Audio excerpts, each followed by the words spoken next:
Nikongwe Yahweh, Yahweh, batela Nikombo Yahweh, Yahweh, benisa Nikongwe Yahweh, Yahweh, batela Nikombo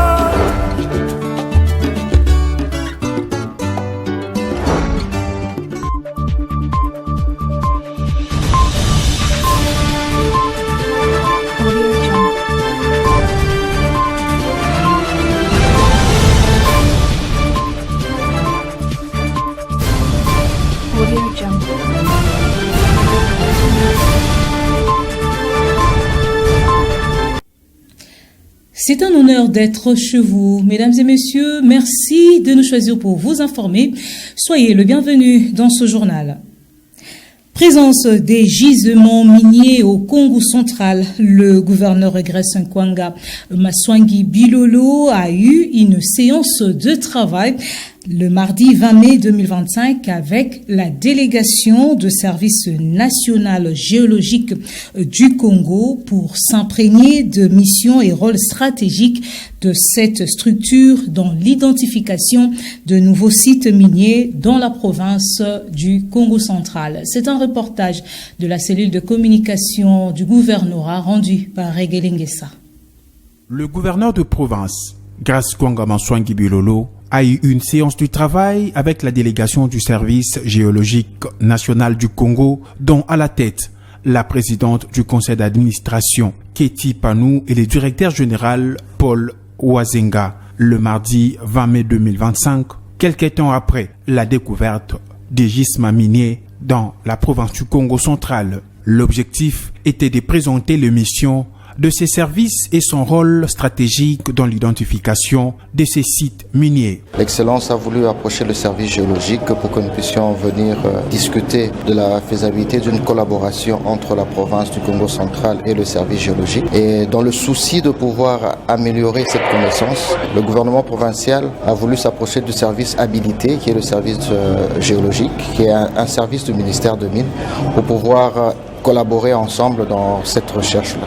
Tout le projet que l'Excellence a et la vision concernant sa province dans le secteur minier, ça entre vraiment dans la même vision que le chef de l'État, c'est de pouvoir créer de millionnaires congolais et de ne plus brader nos mines. Et c'est dans ce cadre-là que nous avons un peu voulu sortir de notre zone de confort, c'est-à-dire des zones où il y a déjà l'existence de mines. Venir un peu faire de l'exploration dans cette province du Congo central afin de pouvoir mettre en évidence les gisements qui existent pour une exploitation future.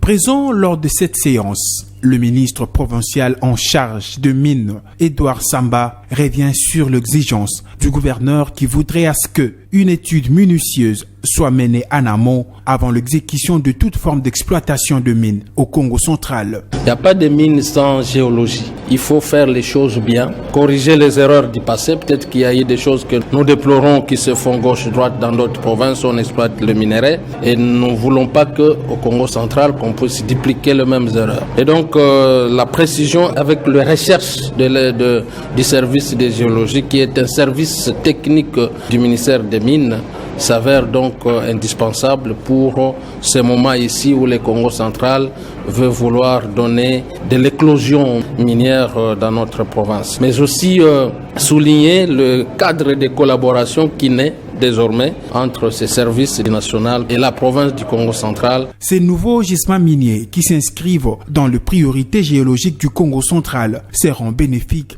pour la province et le service géologique national à travers un partenariat gagnant-gagnant. Il a été reconnu coupable. L'ancien Premier ministre Augustin Matata Ponyo a détourné des fonds du projet parc agro-industriel du Bukangalonzo avec l'homme d'affaires sud-africain Christo Grobler et l'ex-gouverneur de la Banque centrale Deogracias Mutombo. Selon la Cour constitutionnelle qui a rendu son verdict le mardi 20 mai 2025 sur 279 millions de dollars américains décaissés, seulement 34 millions ont été affectés au projet. Par conséquent, Matata Ponyo a été condamné à 10 ans de travaux forcés. Suivez. Dit établi en fait comme en droit l'infraction de détournement des deniers publics portant sur la somme de 156 849 413 dollars américains, mise à charge des prévenus Matata Pogno-Mapon Augustin et Globlet Christostéphanous, condamne chacun à 5 ans de travaux forcés. Dit établi en fait comme en droit l'infraction de détournement de la somme de 89 millions de dollars américains mise à charge des prévenus Matata Pogno-Mapon Augustin et Mutombo Mwananyembo de Ogracias, et en conséquence condamne chacun à 5 ans de travaux forcés. Dit que les 2 infractions de détournement des deniers publics commises par les prévenus Matata Pogno-Mapon Augustin sont en concours matériel. Le condamne de ce chef à une peine cumulée de 10 ans de travaux forcés. En outre, prononce les peines complémentaires ci-après. L'interdiction pour 5 ans, après exécution de la peine principale, du droit de vote et du droit d'éligibilité en ce qui concerne les prévenus Matata Pogno-Mapon Augustin et Mutombo Mwananyembo de Ogracias. L'interdiction d'accès aux fonctions publiques et para-étatiques, quel qu'en soit l'échelon à charge des mêmes prévenus Matata Pogno-Mapon Augustin et Mutombo Mwananyembo de Ogracias. La privation du droit à la condamnation et à la libération conditionnelle et à la réhabilitation à charge des prévenus Matata Pogno-Mapon Augustin et Mutombo Mwananyembo de Ogracias. L'expulsion définitive du territoire de la République démocratique du Congo après l'exécution de la peine à charge du prévenu Globlet Christostéphanous ordonne la confiscation des biens au prorata de la somme détournée de 158 849 413 dollars américains pour les prévenus Matata Pogno-Mapon Augustin et Globlet Christostéphanous et 89 millions de dollars américains pour les prévenus Matata Pogno-Mapon Augustin et Mutombo Mwananyembo de Ogracias. Condamne chacun des prévenus au tiers des frais d'instance payables dans le délai légal. À défaut, ils subiront une contrainte par corps de 30 jours. Restons dans ces sujets. Contacté par France 24, l'avocat conseil du condamné a, dans sa première réaction, affirmé qu'il s'agit d'un procès politique. Je vous convie donc de suivre l'extrait de sa déclaration à ces sujets. La décision, pour autant qu'elle soit une décision qui nous déçoit, mais elle ne nous effraie pas et puis elle ne nous contrarie pas, parce que nous savions, d'ailleurs nous nous disions que Matata va écoper depuis de 20 ans. Les décors étaient plantés pour une décision de justice déconnectée de la vérité. Maintenant, quelle est l'image que nous donnons au monde par rapport à notre justice? La décision est une décision qui invalide l'espoir de la construction d'un état de droit dans notre pays. C'est une décision inique qui est déconnectée de la vérité du procès, une fabrication de chiffres, une fabrication de faits, mais qui ne sont pas mariés au droit.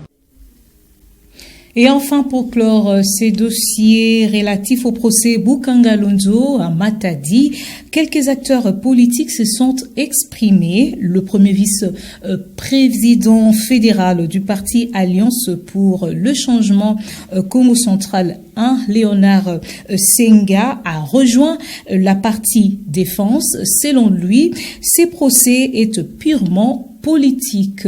Blanchard Maloulou, président interfédéral de l'Alliance pour le changement, a salué plutôt la décision de la Cour. Suivez-les tour à tour dans ce propos recueilli par Pacifique Mwanda Ispaktamba. Je suis parmi ceux-là qui pensent que c'est un procès politique. La grande question à se poser, c'est par rapport à la compétence de la Cour qui jadis s'était déclarée incompétente. Aujourd'hui, la même Cour qui s'était déclarée incompétente devient compétente comment? Il y a noté que Matata Pogno est condamné en état de député national, alors que le fait pour lesquels il est poursuivi ou sinon pour lesquels il est condamné, il l'aurait fait à l'époque où il était encore Premier ministre. Nous ne savons pas par quelle magie aujourd'hui la Cour qui s'était déclarée incompétente devient compétente. Et quant au fond, en principe, il aurait fallu résoudre d'abord le problème de la forme pour connaître finalement les fonds. Parce que la Cour nécessairement s'était rendue face aux preuves qui l'ont amené à condamner. Nous saluons la décision parce que ce n'est pas un secret. Matata Ponyo étant Premier ministre, ça a été montré et prouvé qu'il a eu à détourner. Et aujourd'hui, la décision de la Cour constitutionnelle est sortie. Nous pensons qu'il était obligé de répondre de ses actes et que cette décision, nous la saluons. Mais la grande inquiétude qui demeure et qui résiste si on doit se renseigner par rapport au passé et que quelle serait la suite. Parce que nous voulons vraiment que pour cette fois-ci, qu'il soit servi comme exemple afin que les deniers publics ne soient pas détournés de temps en temps comme nous le constatons ces derniers temps. Je ne pense pas que c'est un procès politique parce que au moins que les gens qui ne lisent pas ou qui ne suivent pas les informations, mais les gens qui sont mieux informés attestent que c'est vraiment véridique. Et d'ailleurs, ces procès-là, on l'attendait depuis longtemps, mais dommage que pour notre pays, les lois sont taillées sur mesure parce que comment un ancien Premier ministre, la loi doit le sécuriser dans le sens que même s'il a eu à commettre des forfaits et qu'il ne soit pas jugé. Et j'ai apprécié les propos du président de la Cour constitutionnelle en disant que les députés sont protégés par rapport à leurs fonctions et non par rapport à leur personne. C'est-à-dire, dorénavant, c'est comme ça que moi d'ailleurs je soutiens qu'on puisse avoir une nouvelle constitution pour que personne ne soit au-dessus de la loi. Et enfin, pour terminer dans la page africaine, la campagne bat son plein au Burundi pour le législatif national et communal du 5 juin prochain. Pouvoir et opposition sillonnent le pays dans un climat tendu. Les voix pointent des intimidations du pouvoir envers l'opposition. Nous sommes là sur TV5 Monde. Drapés de vert et de blanc, les militants de l'opposition arpentent les rues de Bujumbura. Direction la place principale de Kinama, quartier du nord de la capitale économique burundaise. Un premier meeting organisé par la coalition Burundi-Bwabozé en vue des élections législatives et communales de juin. L'alliance qui regroupe plusieurs partis d'opposition veut marquer le coup. Mais sur place, l'affluence est limitée. La faute aux intimidations du gouvernement, d'après Patrick Nkurunziza, son président. Dès le début de ces élections, la coalition Burundi-Bwabozé n'a cessé d'être perturbée. On s'était allié avec Agathon Rwasa et ses proches pour mener ce combat. Mais vous savez ce qu'il lui a fait. Ils l'ont enlevé de nos listes et dans tout le pays. Nos listes pour les communales ont été rejetées. Mais nous n'avons pas abdiqué. Nous avons contesté et ils ont fini par accepter nos listes pour les législatives. L'opposition dénonce un climat de peur. Le gouvernement dément formellement. Ce mardi, son parti, le CNDD-FDD, au pouvoir depuis 2005, organise lui aussi son premier meeting à Mungogomanga. Une démonstration de force et un contraste saisissant. Des milliers de sympathisants ont fait le déplacement pour accueillir le président de la République, Evariste Ndayishimiye. Nous voulons 100%, la victoire est garantie. Les voix des CNDD-FDD suffisent pour sortir vainqueur, mais comme nous ne voulons laisser aucun Burundais derrière, allez dans les montagnes et enseignez les projets et programmes que nous apportons pour le pays. Dites-leur de ne pas gaspiller les voix, qu'on se rassemble, car je souhaite que ces élections soient un signal pour le développement du pays, pour nous tous, ensemble. Malgré les accusations de musellement de l'opposition, la campagne doit se poursuivre jusqu'au 2 juin, 3 jours avant le vote, prévu le 5.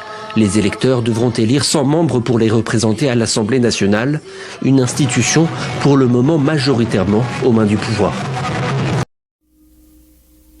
Et c'est par cette page africaine que nous bouclons complètement cette session d'information. Mesdames et messieurs, merci à vous de nous avoir suivis. Le programme continue sur votre chaîne.